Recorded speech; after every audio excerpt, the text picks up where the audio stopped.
Hi people, welcome to the AYA Dream Malaysia Awards Night 2006.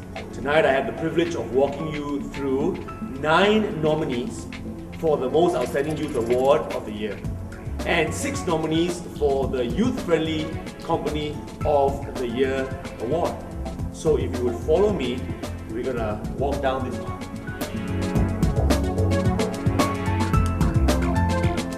Well, IDP tonight begins our lineup for the Youth Friendly Company of the Year Award. People come to us because I think they feel a sense of comfort, giving them as much as we know and what we think is best for them. We go over the extent of what normal companies would do.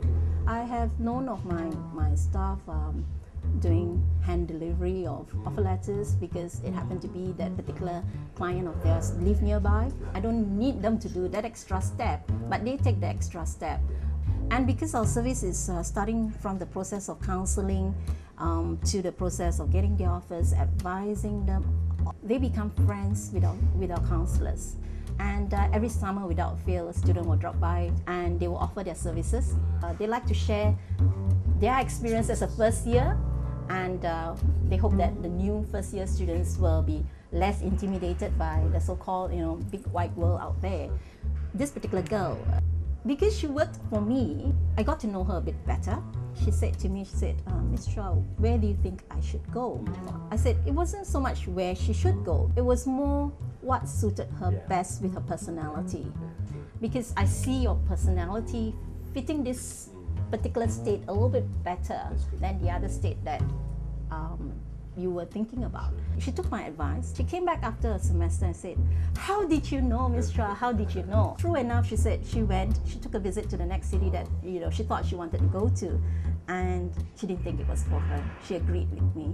And I wish that each and every person who had a bit of time to come in and talk to us a little bit more and share with them their personal experiences. I think we can be better counselors to live in a world that's peaceful.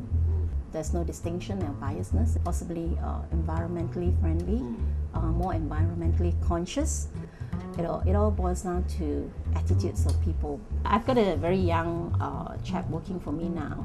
He's always reminding us how we should recycle things. Having young people exposed to such issues are actually very good for us because sometimes they become we sit in our comfort zone, so we actually have to bring ourselves up at a certain level and out of that comfort zone. I guess attitudes can be changed, and education is possibly the best way to go around it.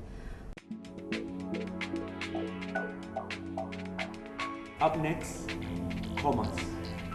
I think young people think they're boring.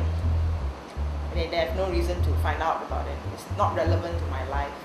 So what comma says is make it exciting, make it relevant. If you don't know, you live in fear. You want to strip that fear away. How do you do that? You learn about your rights. Let them know they're empowered to do something, but don't preach to them. Freedom Film Fest is actually organized by volunteers. It's a human rights film festival. The word human rights scares Very touchy, very touchy subject. Initially, I was one of the human rights, because I didn't even know what that meant originally, but now I know what it means. It's not about throwing the government, doing the right or doing the fair thing. That's what it's about.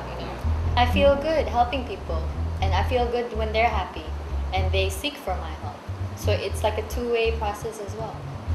A lot of documentation support, like if you know of DEMA, the Student Democratic Front. What we do is we help them with documentation. We have trained a lot of them in terms of video. So, and therefore the university had no choice but to have an investigation. I mean, this thing has happened before, but because there was no evidence, they can just disregard the whole thing. But there will be justice and equality for all Malaysians, and to have that one identity of Malaysians, and never again will we refer to ourselves as Chinese, Indian, Malay, but in terms of who we are, and we're all getting fair treatment, whether not just different races, but whether we are disabled or not. The whole world, we talk about Malaysia, I want to live there. And we don't stop people from coming here because it's free. It's never too young or too old to just get involved. Even as small as that. it means something to someone else. You can start there, but don't stop there. Come to Commerce. We'll talk to you more about what you can do and do it in a very fun and creative way. Yes.